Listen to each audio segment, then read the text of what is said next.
Welcome back to Last Week Chopped Up. I'm here with my boy Jeremy, and we're about to chop it up a little later than usual because, Jeremy, you were dragging a little bit this morning. Tell me about your morning in the epic summer that is, we're 2 weeks into the epic vaccine summer. Tell me about how that's going out there. Yeah, man. Hey, we all have those wake up in the morning, and sometimes like, oh, I'm not jumping out of bed today. Yeah. So I had a not jumping out of bed day, but we still got to bring the people what they want to hear. Out here, man, it has started. I believe the term everyone is using is hot vac summer. Hot vac summer has begun. I did a new. Well, I guess it's a semi-first. So went out to a bar in San Francisco, and then it just like everyone switched over, and when you walk through the threshold, it's like, all right, we don't care about masks, we don't care about distance, we actually go talk to random folks we don't know in here and get to know one another. I was like, oh, wow. Hey, they were their friend, and heard some girls behind us. I'm like, what are y'all whispering about over there?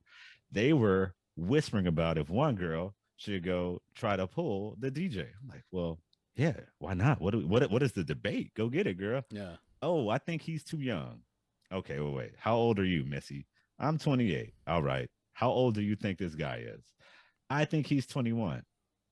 Okay. What age would he need to be for you to be okay with this? Okay. Interesting debate. If he was 22, I was like, girl, if you don't go shoot that shot, what are we talking about here? 1 year, get in there. But let's face it here. 21 is like the minimum age the dude could have been, right? Like, so you were basically going to say yes to anything at this stage. That's all I'm hearing is you were just like, well, go, just do your thing. Yeah, like, girl, do you? So either her friend went up, gets the guy's number, yada yada yada. Next thing I know, we're all buying shots for each other, taking them back, getting to hang out. The other friend gets totally messed up. We're all, hey, great to see your hugs, blah blah blah blah. And I'm like, oh. All right, this is like just a normal bar night out. We're coming back, summer. All right. So ready, man. So yeah, just a little bit of that. It might be a new little segment. Jeremy's hot vac summer updates of what's good in these streets. If you're out in LA, find him. Yeah, it's a good time just for things to feel like they did 2 years ago.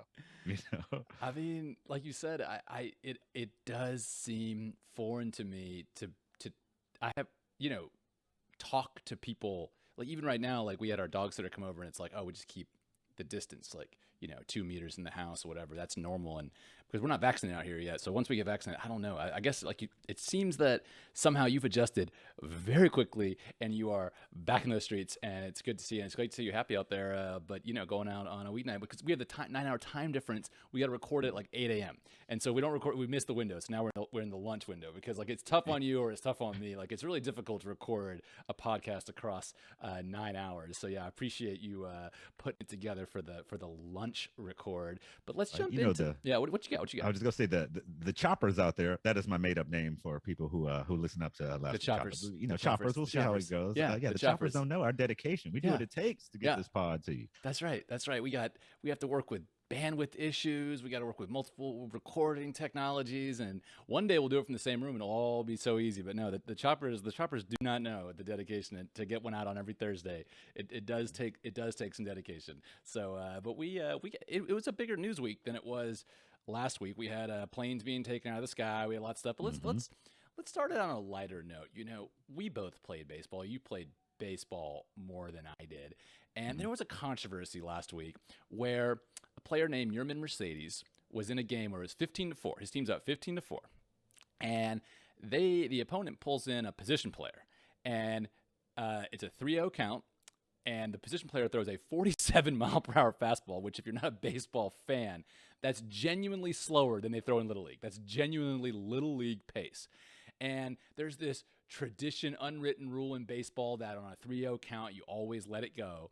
And Yerman just says yak and hits it 430 feet out the park. His manager basically said he's the worst person in the world for doing this. The next time up, the team throws at him, and La Russa says, oh, that's fine. Where do you come down on this unwritten rules of baseball stuff?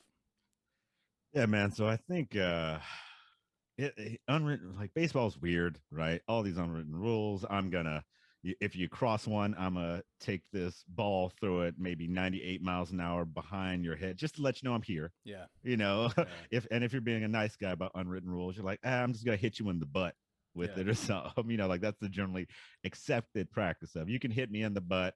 We all shake heads and say, okay, yeah, whatever. I think as baseball is trying to evolve and have a future, right? Because baseball, I believe, on a national level, viewership's declining because it's slow and it's hard to say, hey, sit down here and watch this 3.5 hour game when you got other options. One, just if you're not get people on TikTok or not watch basketball or other things. But for me, I think all this unwritten stuff gotta go Yeah. because now we got these younger players, a lot from like the Dominican and taking over just other nationalities where they don't have these same unwritten rules like bat flipping, right? Bat Yeah. flipping wasn't a thing. You would have beef if you hit a home run, flip your bat, like, hey, look at me. Now that is celebrate. You hit a home run, you pop your own collar, you're like, yo, Yeah. I'm out here. Yeah. And Yeah. everyone loves it. Yeah. Like it's great. Yeah. So I think it's got to get more and more to the, hey, it's a 3-0 pitch. We're pros. I don't know. I'm a swing. Yeah. Like Exactly. I get paid to hit the ball, Yeah. and I'm batting. So I think it's kind of crazy. I believe CC Sabathia on Yes. his podcast Yes. kind of went off. I didn't fully listen to it, but I think the takeaway was like, then call a forfeit, call the Yeah. Just game call a if I'm mercy supposed to rule. stop Yeah. playing. Exactly. Yeah. So it's one of those, time and place. And time and place, these rules got to go away. Just like Tony La Russa, like, hey, you're great at a time. Yep. One time, maybe this made sense, but that's over. That to me, his reaction just missed the mark. Like, one, no matter how strongly you feel on it, Tony La Russa, are you really gonna dog your player publicly? Like, is it ever a good look as a leader to air out the team's beef in the streets like that? Like, even if he was in the right, like he's putting it out there. We talked to him. We're gonna, as if he had done some just heinous crime. The way Tony La Russa's talking, all he did was walk up there and hit a home run. Let's be very clear. He didn't hurt anybody. He didn't do anything unsportsmanlike. I don't know. I've never liked the unwritten. Baseball always felt like it was working against itself. Like you said, if someone wants to hit first of all, it's pretty hard to hit a 47-mile-per-hour fastball out the park. Like, let's focus on that. You know Right? what I mean? And get it out the park. Like that is because that's all you're doing all of the work. If you hit that out, that ball, that speed, the pitcher throwing it ain't doing nothing. Yeah, and a lot of players have come out in support of Yermin Mercedes, and I think that the tone is changing. I read an interesting take on it. We're saying, look, hey, baseball is an international sport, and the way they play it in Dominican Republic, the way they play it in Korea, the way they play it in a lot of places, bat flipping's a thing. 3-0 pitches get hit if they're over the plate. And this whole unwritten rule thing is kind of like a certain segment of the baseball culture, which ultimately isn't the segment that's growing. And I just think it's got to go. When I read that, I was like, I immediately texted you like, this is some bullshit. You know what I mean? Yeah. Sorry, like this is just, yeah. Like I think my man, the dude, is like making close to the league minimum too. Oh, So yeah. he's like, yo, I'm trying to get numbers. Yeah. Like I want to get paid, man. Yeah. And we're speaking like he went hard, spikes up in the second base, like destroyed a guy's leg. He's gonna be out. It's like, yeah, the man swung at a pitch and hit a home run. Like, yeah, okay. If you want to admonish him a little bit, that's definitely some dude that's back in the clubhouse type of situation. But yeah, long story, thumbs down to Tony La Russa. Yeah. Like he's got his own problems. Dude didn't know the extra inning rules and improperly put a pitcher on second base to run when we didn't have to. So I'm like, all right, no one's perfect here. Your players didn't blow you up for not knowing, the rules of the game. Yeah. So how about we take a step back from feeling all righteous about a man swinging at a pitch? I'm 100% with you. Keeping it in the world of sports, some controversy coming out of Florida. Could be controversy, could be a great thing, depending on who you are. I mean, you say that about Florida. Yeah, it's you never know what your next sentence is about to be. It's pretty much just like, if it's about Florida, it's going to be true. It's either great or con. It's never going to be neutral.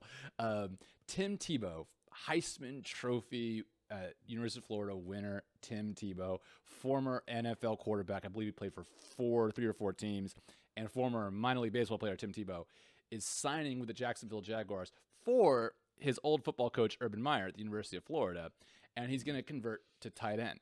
Now, Tim is 32 years old. He's certainly in fantastic shape from what everybody's saying. To my knowledge, he's never played tight end at any level above at least high school. But, quarterbacks flip to ball catching positions all the time. I've seen takes on this, Jeremy, ranging from this is the dumbest thing ever to, hey, he's going to be a leadership voice in the clubhouse, and this is a smart move, and I'm sure they're going to sell a heck of a lot of jerseys. Where do you land on this? Let's start from a football perspective. Do you see any football value in this move? I think there can be little to none football value predicted out of this. It's, a lot of when these quarterbacks convert typically to wide out, occasionally tight end. You're doing this within your first usually 2 to 3 years of leaving college, and you can really adapt and learn a new position. Heck, this guy, I believe he tried to play baseball for 3 to 4 years. That didn't exactly work out. I guess he had a bigger gap on baseball. He hadn't played in high school.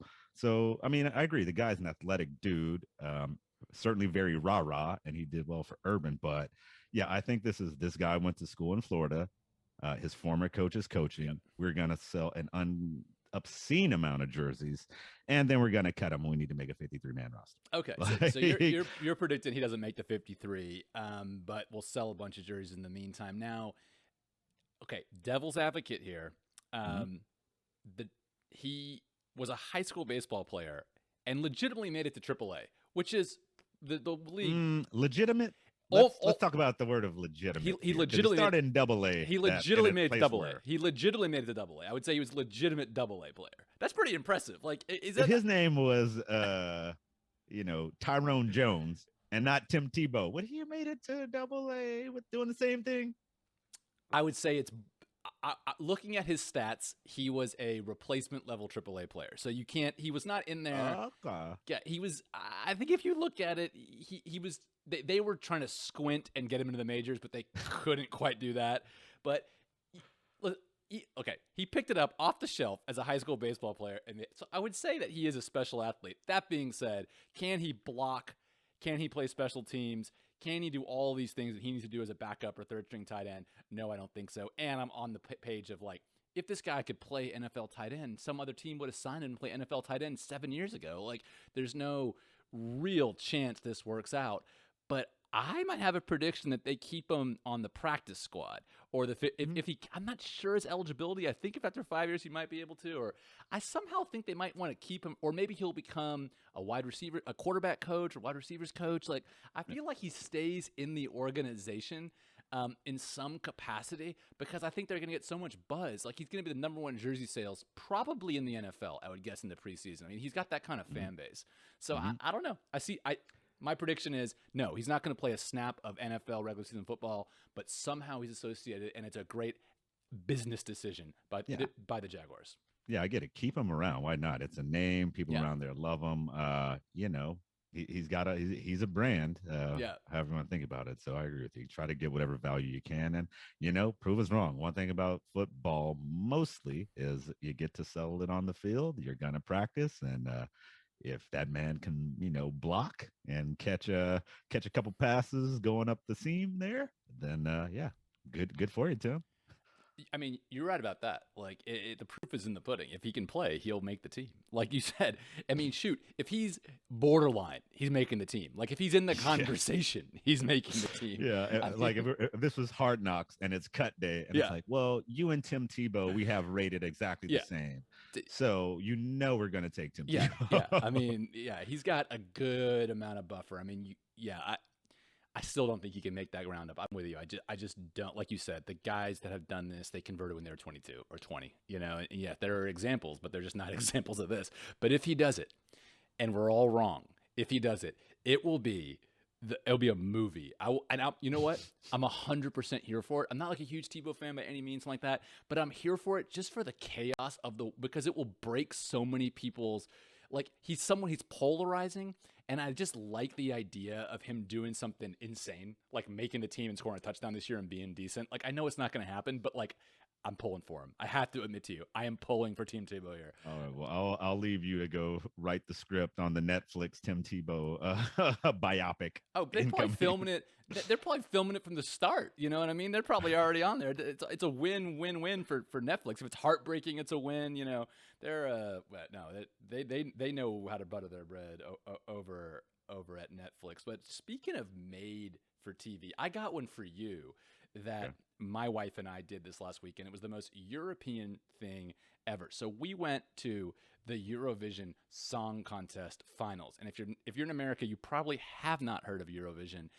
There's a Will Ferrell movie on it. What I'll say is 200 million people watched this live in Europe when this happened. It's like a American Idol type song contest where every country has an entrant of an original song, and it's sort of equal parts American Idol and like kitschy craziness, but you got to throw in like a ton of Europe in there. Like it's not gonna resonate for your American ears by any means.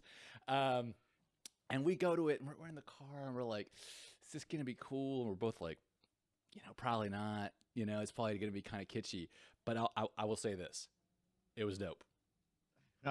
Wait, so where is Eurovision held? It's held in the country of the preceding Eurovision's winner. So Netherlands won it in 2019. 2020 they didn't have one. So if you win it, you host it. That's how it works. Okay. Yeah. Okay. So we're incentivized. If we run this thing back to back. Oh yeah. Oh yeah. Check it out here. Oh yeah. Exactly. So this year, Italy won. I know you don't care, but Italy won. And it's what's cool. What interesting is like, look, I'm not saying to watch it, but I'm saying is that if you watch it in Europe, it is actually pretty dope because the degree to which people start caring about it, it's like anything else. If you just start caring about something to an nth degree, it just gets fun because people get dug in. They're like, I would never. My wife is like, I would never vote for France. It was terrible. I was like, I feel you. No, we're not gonna. I'm 100% on your side here. But she's like, if anyone's down for France, we got problems. I'm like, yeah, 100% we got problems. Like we got dug in on acts, and we're texting our friends like, I can't believe people like France. I can't. We're all about the Ukraine or whatever. So it's just that people get so into it. Like you can't approximate the experience from being over. Imagine if American Idol was watched by Super Bowl level audiences and it's live voting. That's what happened out here. So I don't know. I don't know how to describe it, Jeremy, but it was cool. Yeah, it's insane. From what I've seen about it before, I think as an American, this is great for catching like TikTok or Instagram clips. Like give me the 30-second or a minute and a half video of the crazy performances that go on. Because from what I've seen, like it's not only just American Idol, but like the insanity level of the performance is really ratcheted up. Yeah. So, but am I off on that? Is that just like a one-off? Because it seemed like not only is this American Idol, but like cray American Idol. That's the thing. It's really less about like American Idol. I'll describe it as a singer contest. Find the best singer. This is both song and act. And so like there's a dude from Norway that comes out with massive angel wings and he's chained to 4 other angels. Just like as a for example, they're like it is people are coming out doing the wackiest, and it ranges from taking yourself real seriously to like you're 100% trolling here. Like it has the full, like the French woman was like a Celine Dion type situation, like no set, nothing, just like singing. And Iceland came out there and like matching sweaters and did cheesy dances. Like it actually is. And so then the voting is kind of like, there's like 3 categories of votes. There's like the people who take it seriously. There's the people voting for pure embarrassment.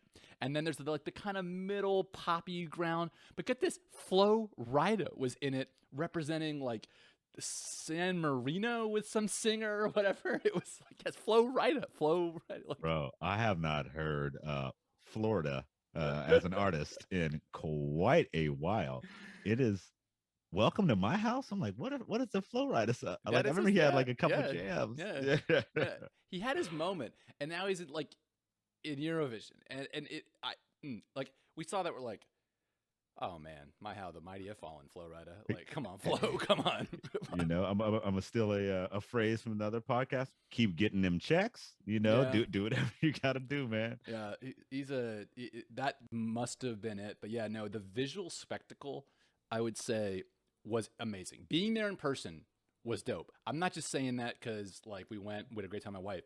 I'm saying that if you ever get a chance to go, it is dope. Not because the songs are great, just because it's the best, craziest version of the thing that it is. And you know what I'm talking about? You're like, when you go to something, you're like, I might not be down with this, but this is the best version of this in the world. And so that makes it cool. It's that.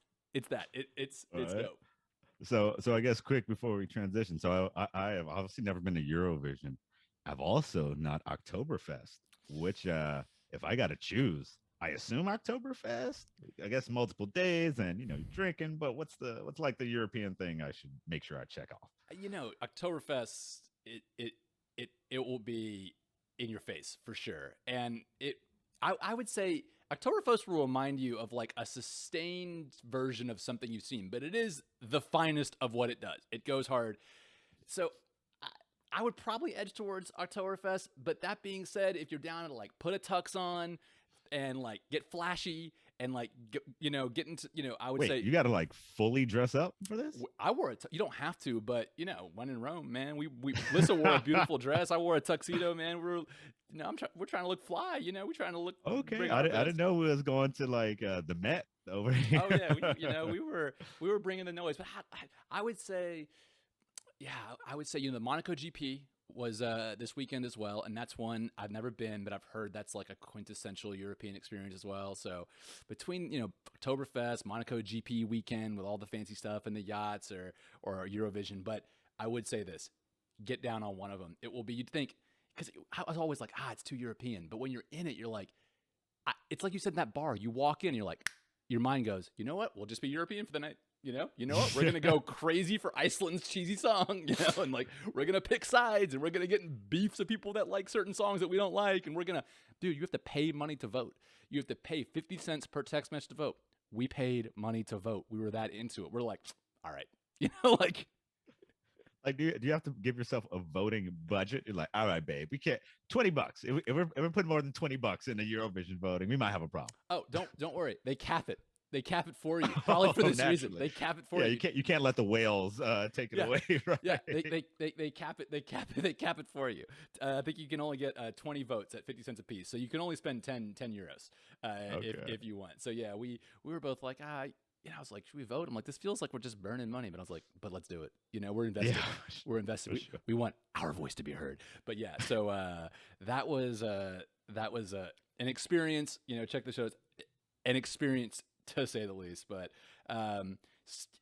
speaking of Europe, one of those transitional into politics. I think it would be our screw up of the week with the Belarusian president Yushchenko faking a bomb threat on an aircraft flying over the country heading to Lithuania, scrambled an F-16 fighter and made the plane land, and then dragged out a dissident journalist. And then they went through like a 7-hour bomb check, which was a complete charade because they called the bomb threat into the plane to fake that it would come down.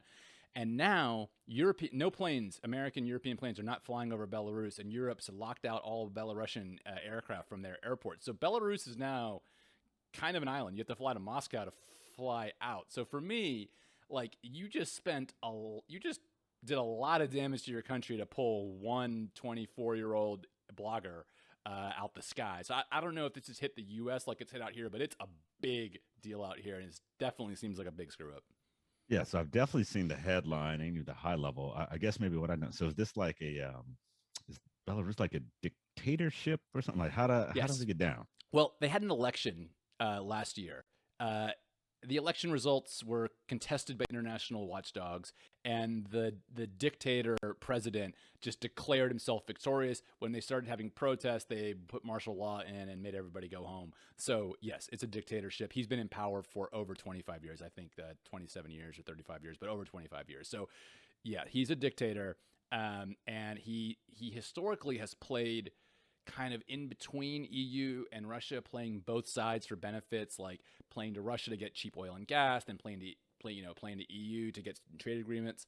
But he is just, what I would say is, overplayed his hand tremendously, because that plane was from an EU state to an EU nation state to another EU nation state flying over their country, and they pulled it down with an F-16. They flew it up there. And that to me is, you've now crossed a line that I don't know if planes are going to, there are still areas of the Ukraine that planes don't fly over because of what happened with the missile. Like, yeah. What if Belarusian planes can't fly to Europe anymore? So you have to fly east to go west to get out of there. Now you're completely isolated. Like, I don't know. I think it was a massive screw up. We'll see how it plays out. It could lead to an erosion of his power in the country. Yeah, that is quite the power move. Like I said, this is yeah, interesting dynamics that happen over there, which is like, hey, a plane was flying over Kansas. Yeah, They, they had some F-16s come up to make it land because, some journalist that's 24 yeah, didn't like the changes to children's education. They're pulling through the yeah, House of Representatives right now. It's like, yeah, what? yeah. What happened? Yeah, Can't, no way. no, and then what they do over there is they immediately post a confession video, which is like, the guy's like, I'm safe and I'm contrite for my starting riots and I'm completely terrible, and they confess to crimes like 24 hours later, and you're like, look, um, I don't know if this is convincing you, but like that's not how adults work. Like you pull this guy out the sky under threat, and then he shows up, looked starved out. Like, yeah, he's gonna say whatever you tell him to say. Like that's this is. They're like, oh well, of course we're approving. Now he's gonna go to jail. He's confessed. It's like, what? I don't know. So to me, like, it's I, I you never know with these countries. The EU can turn up the sanctions to a certain degree. Ultimately, I think is where the risk runs is that Biden's going to have his first summit with Putin, and Belarus is like 9 million people. Like Russia doesn't really get like yes they have this whole NATO against NATO strategy and all this stuff, but like does Putin really care that much about Belarus? Ultimately, probably not.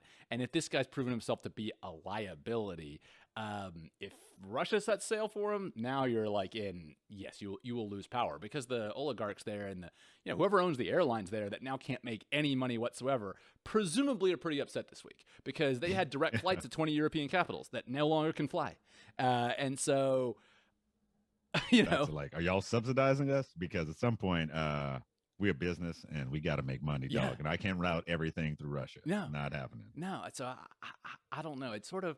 Have you ever been around, like the highest levels of, at a big company, the highest levels, and they're so insulated that like they don't really talk to anyone that's not in the inner circle. I'm not saying it's a bad thing. It's just an observation. Like they're very insulated, and Mhm. if that inner circle is diverse and speaks up and says the right things, then good decisions for a company tend to get made.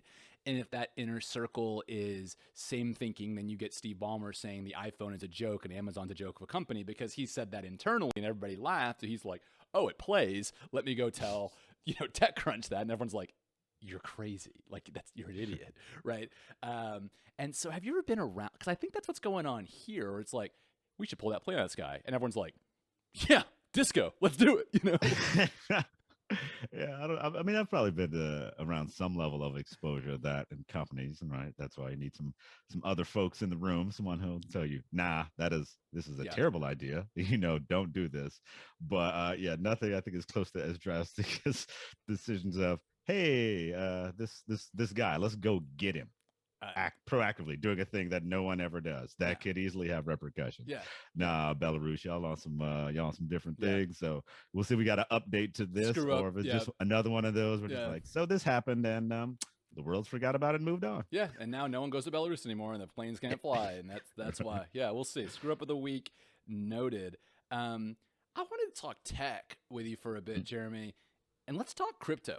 And let's talk about the crazy cryptocurrency fluctuations and price drops that have been happening over the past about month, 6 weeks. It's been a pretty sustained situation. Well, man, the past week itself has been bonkers. So where are we at? What's going on? Man, so I actually don't know what it is today. This is one of those, crypto. I don't know if correction is the right word, but crypto over, the last 6 months has been on quite a rise. If you go look back at what Ethereum and Bitcoin were then, I think they're, like 10,000% up, 10x. Like they're or 5x, but they're like crazily high up. So, things don't continue to go up forever. Yeah. And the hard dip, we had China seeming like they're very proactively trying to stop or cease crypto mining, and it is a significant portion of all crypto mining happens in China. So I think there's an immediate repercussion for that. Elon tweets out about how Bitcoin isn't environmentally friendly. We don't want to, it costs too much to pollute. That starts tanking Bitcoin and other cryptos. So it's very volatile to news, right? It's just like, oh, we hear some news. We're waking up and you're like, this Bitcoin or Ethereum is down 30% today. And if you're new to investing, or especially crypto space, like that feels insane. Really check your stomach and your wherewithal staying in the space. Because you just wake up and like, all right, I had 10K in the bank or whatever you might have. You're like, and oh, it's been an hour. That's now 6,500. What? Yeah. What happened? What has happened here? And it's like, yeah, not that much news. But then, I think the test, if you believe in crypto long term, like, where are you buying this dip? Yeah. Are you continuing to buy it down? Yeah. And that's that's part of the crypto roller coaster you have to be ready to ride. So I think there'll be more regulation, right? The US has announced that they want to have reporting on transactions above 10K, just like any other regular equity exchange or exchange of money. Yeah. So I think long and short, we're seeing more and more governments will force cryptocurrencies to get in line with traditional policy, Yeah. monetary policies, and reporting. It can still do its thing, but this wild, wild west, and we can see just in the last 5 years, the wild, wild west is increasingly going away with cryptocurrency. But yeah, for me, it's just, are you long term? If not, then you had a very poor week. You probably sold out, and then you missed out on the 2 days later 30% rise Right. in the cryptocurrencies after they went down. So it's a real roller coaster, man. I don't know. What do you think about it? It's a tough one for me because I'm an economist and I've been studying crypto since the price was 2, and I didn't buy, by the way. There was a point when I went to 27, went back to 2, and I was like, oh, I'm glad I didn't buy. And it's always sort of perplexed me because it doesn't have a lot of properties of typical currencies. When you learn about money, you learn of it as a store of value, medium of exchange, and a unit of account. And it's not a great store of value because it fluctuates a lot. It's not a great medium of exchange because it's not accepted in most places, and there's clearing the transactions has issues and stuff like that. So it's not a great medium of exchange, and it's not a great unit of account because it's not indexed to economic production, right? And so it doesn't have any of the properties you would think that a currency traditionally does have. One property it does have, to your point, traditionally, it had the fact that it was not centrally governed, and that one fact was such an appealing feature that people jumped on board. But I've never seen the fundamental value there. It's to me, it's always struck me as yes, anything can have value. We value it. It's valued because other people value it, and that's the nature of valuation. Anything can become value. Just we've talked about Beanie Babies and collectibles. Anything can become value despite having no intrinsic value. So I would never bet against it. Surely that can happen, but governments have a lot of control over this. And when they lean in and get their hands in the game, I've just always thought it's not going to be as big a thing as people thought. That's been my take. And if you look at the total float, which is the just add up the value of all the outstanding assets, it's still Bitcoin is still a relatively small currency. Like it would rank below like 70th, I think, or 80th in the world. And so it's not a big currency. So it's to me, it gets interesting if it gets up in that, top 20. So to me, it's still a pretty low float, and it's lost 50% of value in the last 3 months. But to your point, it could gain 50% of value in the next 3 months. No idea.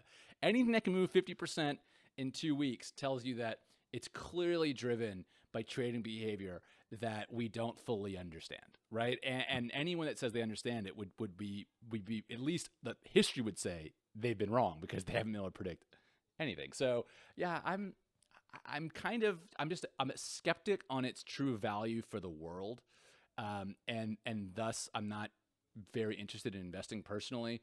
But as a speculative asset, like, do I think it's any more or less than I'd rather invest in it than play roulette? Frankly, you know what I mean?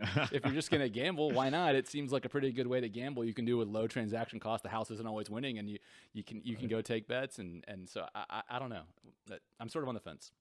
Yeah. So I think this is will be a constant conversation, right? It's always hot, more interest there, trying more things. People talk about DeFi. How do we make it from just speculation to actual value? I think again, long term, there are use cases here as Americans and people with credit cards. Some of the potential uses I think aren't as clear or obvious because we don't feel a lot of the pain that others feel. Yeah. And I think that's probably a great space for transacting. If you don't just live in America and you got a million credit cards, you can buy what you want with US dollars anytime you want. But I'm definitely here for the ride. I got a little crypto exposure myself, so I've definitely woke up on some of them days like, oh, I'm a little less wealthy on paper than I was 30 minutes ago. Look, one, I'm with you on there are places where it's hard to transact. And two, I would clarify my remarks as well by saying the blockchain technology that allows for decentralized ledgers that are cryptologically secure, that is an amazing step forward in technology, and that will affect everything we do. And if that existed when we invented money, we would have never had central banks, I don't think, and the central banking system. So that is innovative and revolutionary. Now, but our non-government supported currencies are going to be a big thing. Right now, all the cryptos are non-government. So our non-government supported currencies, separating out the crypto part from the government part, are they going to be a big thing?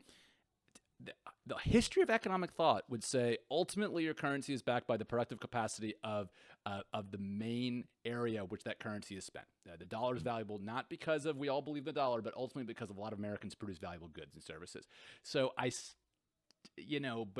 but Costa Rica could be dollarized, right? So it could be a non-government, to your point, a non-government currency could become the default in a country and then would have the backing of the economic power of that country. So it absolutely could happen. I'm not betting against it per se. I just think what government would let that happen, because government make a decent amount of money off what's called seigniorage, which is when there's a little bit of inflation, the government's making that tax. They can also issue like the commemorative quarters. Remember those commemorative quarters? The government made, I think, like $30 billion off that, because every time someone got a quarter that the government made for 2 cents and put it in one of those books we had as kids, they made 23 cents because they made the quarter for 2 cents, sold it for 25, and put it in the book. And so governments make a decent amount of money every year on their sort of monopoly power producing currency. I just don't think governments will give that up. So I would just say, if you have the guns and the tanks and the airplanes, you're going to want that seigniorage off the money, and therefore it never get that big. So I'm always going to bet on guns, tanks, and airplanes. Sad to say. So I'm long run salty on it. But that's a convoluted way of getting there to what you asked me. And I think, let's see. I wanted to talk to you. I'm going to give you lightning round, Jeremy, on our way out. All right. Let's do lightning round. And you might have seen it, but I don't think you've gone through all of these. So just give me your reaction. Yeah. Phil Mickelson wins the PGA Championship, one of the major golf tournaments, at the age of 50. You impressed by that? I mean, yeah, for sure. And we have to drop the line that's said on every podcast about this. The old guys still got it. The old guys still got it. Yeah, the podcast and radio show quote a week on Phil. I mean, you're 50, 51. You're still winning things professionally at the highest level. Like, you got to give props to that. It's been a while since he's been up this high. Better yet, he's fighting off, big dudes. Like, you held off Koepka. Yeah, Koepka had a knee situation, but it's not like, hey, no one else of note was playing. So big accomplishment, Phil. Ratings were absolutely bonkers because, Phil and Tiger are on their own space, no matter how famous. Rory McIlroy, Brooks Koepka, some other Bryson DeChambeau. Like, yeah, you guys are famous, but you're not 30 years in the game or 25 years in the game famous like Phil. So it's one of those that people always want to go for their favorites. We'll see what he does at Torrey Pines. I've heard that's his home course a million billion times at this point. So let's see what you're doing, Phil. Let's keep it moving. All right. Well, I'm 100% with you there. About half of congressional Republicans have reported not taking the COVID vaccine. Jeremy, what's your reaction to that? I mean, that might be that is far less surprising than Phil winning anything ever again in his life. I think we could have bet on this well before that this would be the outcome. Hey, then people go do what they go do. I hear almost all Democrats are vaccinated at this point. So 100%. You protect you and say, you guys go do whatever you want over there now. We're going to live life. Let's be on to the next one. Y'all on that craziness. Let's roll. Okay, let's roll on that. ExxonMobil had a big board election 2 days ago, and an activist hedge fund got 2 of their climate change proponents elected to the board of ExxonMobil against the wishes of the chair of the board and CEO of the company. It's a major shakeup in the leadership of that company. What are you thinking about activist boards? How do you react to this? Yeah, so I heard a little bit about this, and here the appeal was not just on the, hey, let's save the environment. As yes, I think many of us educated folks think we need to do more, but also making a business case of, hey, we think the adoption rate of greener technology, electrified cars will accelerate. And on a business level, we need to be better prepared for energy acquisition changing and needing less dinosaur juice to make the economy work. So I love coming at it from a business perspective and not just this is better for the world, because it's easier to justify these actions until, we make people pay for the externalities they cause. Like, hey, you're going to have to pay for this pollution directly. I bet you we'd be moving over to green technologies way sooner than we do now. So I'm interested. I don't think anyone thought that they would actually be able to capture these seats. Yeah. So here to see what they actually do going forward. Because, hey, the move to get on the board, now you're on the board. When are you gonna start poking the bear? Absolutely. And to your point, they had BlackRock, they had big hedge funds voting for these members on business grounds alone. So they made a really strong business case for the fact that if they don't get out in front of this, they'll be disrupted and they won't be the mega mammoth in the industry because they'll be too addicted to the old school technology. So yeah, I'm here for it. Last one for you, Jeremy. Mm-hmm. There was a Friends show reunion on HBO Max, Streaming Wars, #StreamingWars, last week. Are you here for it? So, man, I knew the advertisements came out for. I didn't know it actually came out, and then I think wasn't clear to me. Was this just I think it's a one-off. Hey, let's all get together. I think it's a one-off. Yeah. Hang, or was it an actual episode, or just like, boy, we were funny back in the day and we made a lot of money? Yeah, I'm not even gonna lie. I didn't research that deep. I thought you'd know. I had no idea. Right. So, I mean, I guess I get the appeal, right? Friends, very popular show. It was, still one of the top watch shows back when everything was on Netflix, before we had the everything needs their own anchor for your show. So I believe Friends and Big Bang Theory, HBO Max anchor. So it got some publicity. I'm sure it got some wealthy people more wealthy. Yeah. But will I be checking for it? No, I will not be checking for the Friends reunion. We will not be watching. I don't know, those choppers will be watching, but we will not be tuning in. Well, the theme music is starting to play, Jeremy, so we will see them out. Thanks for spending your lunch break with me, and thanks to everyone out there. We got to remind you, hey, if you like the podcast, remember to share it with your friends. Hit like, hit follow, hit subscribe. We're on all the major podcasting platforms. We're on YouTube. Help us out. Share it out at LWCU Podcast on all the major social channels. And other than that, Jeremy, what do you got to say? See you next week. Choppers. See you next week, Choppers.